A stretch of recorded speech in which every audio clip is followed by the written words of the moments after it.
Sky. I remember getting off of the plane and taking my first step on American soil. I remember taking my first breath of American air. I was excited and eager to start my life in America. I could not wait to start school and be something I could not be in Egypt. This was a place where dreams could come true.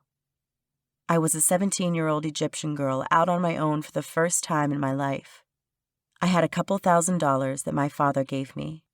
I remember him hugging me and crying as he clutched me to his brown chest. I nestled my face into his shoulder and wept. My father was my rock. He was my place of comfort and source of strength. I had never seen him cry until that day. It broke my heart to see the man I adored cry. I almost could not board that plane. "Please be safe, daughter. This world is filled with monsters who hide behind smiles," my father said.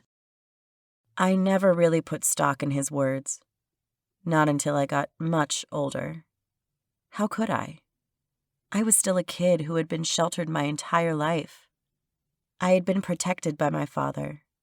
His loving arms had always been around me. Now, for the first time, I would be beyond his reach. As I got off the plane and walked out of the terminal, there was a man from my country holding up a sign with my name on it. My father had arranged for me to stay in a boarding house of some sort. It was all women from my country who came to America for a better education and life. We all had lofty dreams and goals. Our school was paid for by our country. The goal was to get an education in America, then go back home and be an asset to our country. I waved at the man and smiled at him. "Daughter of Mahmoud?" the man asked. His accent was so thick it was hard to understand his English. I knew he would not publicly speak Arabic to me. It was against the rules for us to speak Arabic in public. We needed to learn English and sound as native to this country as we could. So we were encouraged to always speak English. I nodded at him and smiled. He reminded me of one of my old uncles back home. He was tall, thin, and looked like an elder teenager, if that makes sense. "I am," I replied. He smiled and motioned for me to follow. The American airport was busy. It was crowded. People were traveling and going all over the world. I wondered what it would be like to be one of them. To have a destination to go and explore it without a care in the world. This was my start on that path. I would get my education, make my father proud, and travel all over the world. I wanted to take my father to places I knew he wanted to go but could not afford. My father worked day and night to give me and my siblings a life that most in Egypt could not get. He worked extra to save up $2,000 to give me. I started to cry as I followed this man out of the busy airport into the old black sedan that he had. He had cleared me with customs and immigration early. Egypt and many other countries paid the U.S. tons of money to be able to send students to America to learn.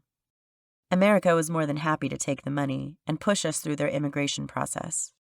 I turned and looked at the airport one last time as the man held the door open for me. Something told me not to get into that car.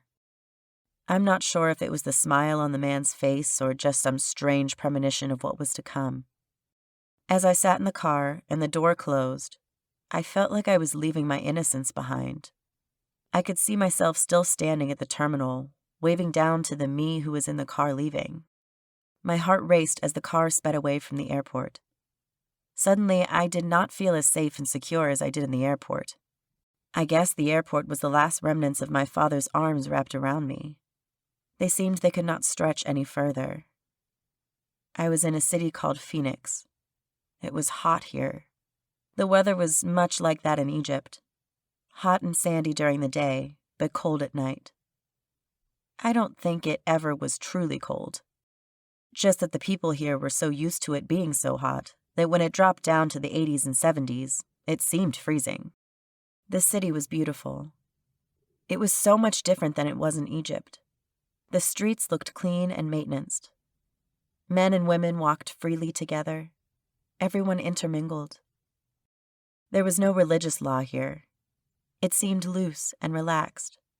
Women jogged through parks in what looked like thin underwear. It was later that I understood that it was the Western version of a bathing suit. This was a strange new world for me. I was eager to get a job and maybe find a good Muslim husband here. I wanted to help my country. I felt I could help it better if I was first an American citizen. After about an hour of driving, we pulled into a driveway. The house was huge. It was much bigger than anything in my neighborhood in Egypt. My father was not rich. Our home was modest, but it was warm and filled with love. That's all I truly needed. Warmth and love. My father set the standard high.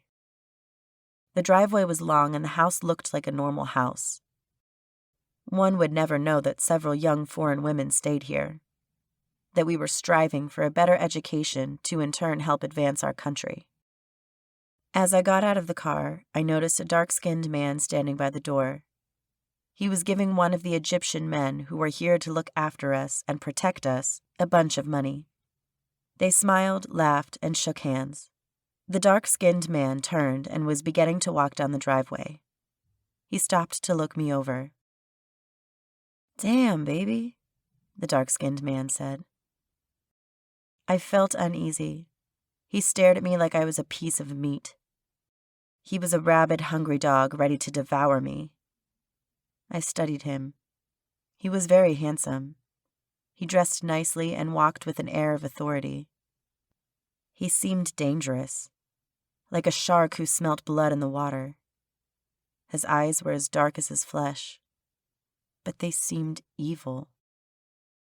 I have never experienced a man like him before.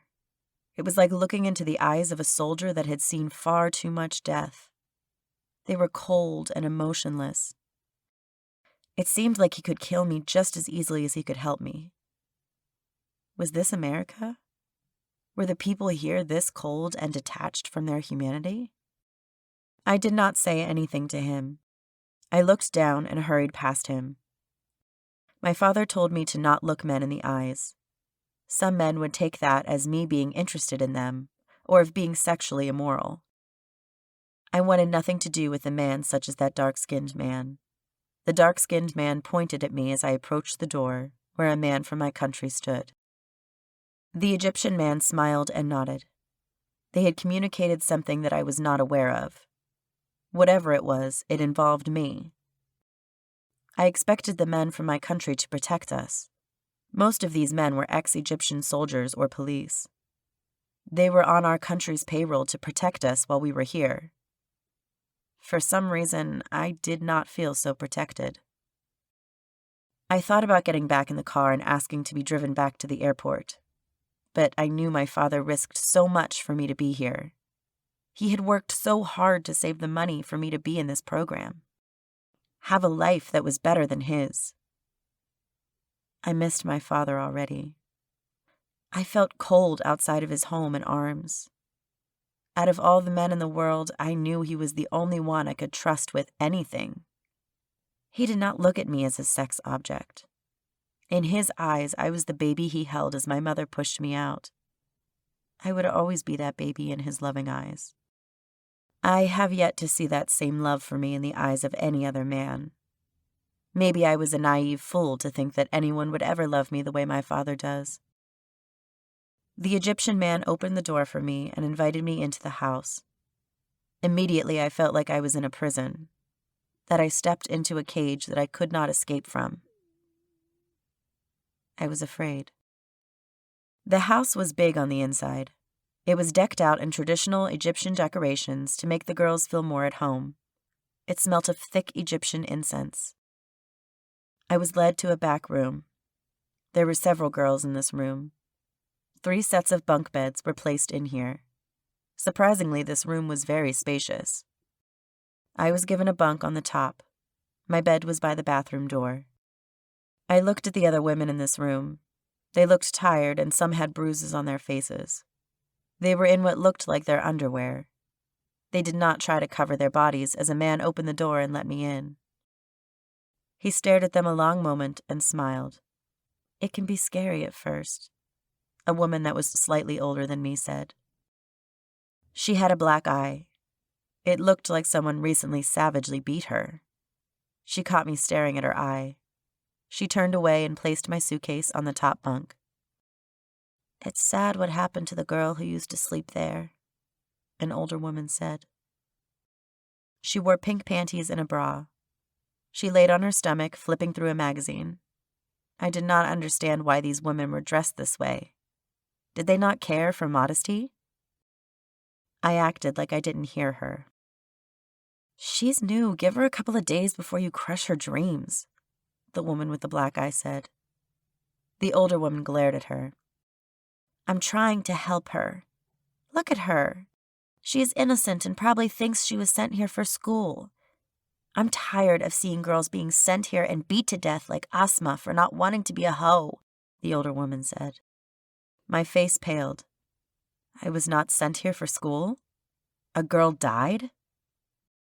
I turned around to face them and demand to know what was going on, but the older woman grabbed my arms and twisted them behind my back.